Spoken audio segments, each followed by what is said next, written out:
మనకి ఒక baby girl పుడితే ఆ బేబీ గర్ల్కి పుట్టుకతోనే 1 to 2 మిలియన్స్ వరకు ఎగ్స్ అనేది ఉంటాయి. అవి మనకి మెచ్యూరిటీ ఏజ్ వచ్చేసరికి 3 lakhsకి పడిపోతుంటాయి. వీటిల్లో ఎవ్రీ మంత్ మనకి ఎగ్ రిలీజ్ అయ్యే కొద్దీ కొన్ని ఎగ్స్ అనేవి పెరిగి చనిపోతూ ఉంటాయి. ఇలా 35 years ఏజ్కి వచ్చేసరికి మనకి పుట్టుకతో ఏవైతే వచ్చినాయో వాటిల్లో 10 to 15% ఎగ్స్ మాత్రమే మిగిలి ఉంటాయి.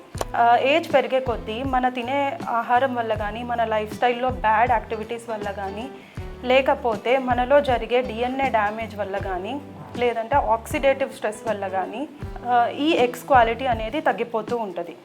మనకి బ్యాటరీస్ ఎలాగో మన బాడీలో సెల్స్లో కూడా బ్యాటరీస్ అంటే మైటోకాండ్రియా అని బ్యాటరీస్ అంటారు. సో వీటిల్లో కూడా డ్యామేజెస్ చూస్తూ ఉంటాము.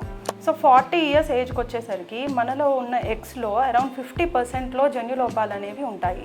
ఇటువంటి ఎగ్స్ ఫర్టిలైజ్ అవ్వడం వల్ల ఏర్పడే పిండాలు జన్యులోపాలు ఎక్కువగా ఉండే అవకాశం ఉంటుంది.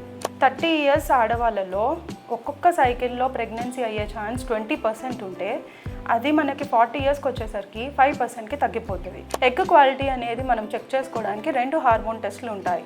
ఒకటి యాంటీ ములేరియన్ హార్మోన్ AMH అంటారు, and follicle stimulating hormone FSH అంటారు. సో AMH తక్కువగా ఉండడం అండ్ FSH ఎక్కువగా ఉండడం ఎగ్ క్వాలిటీ అనేది తక్కువగా ఉంటుంది అని మనకి అర్థం చేసుకోవచ్చు.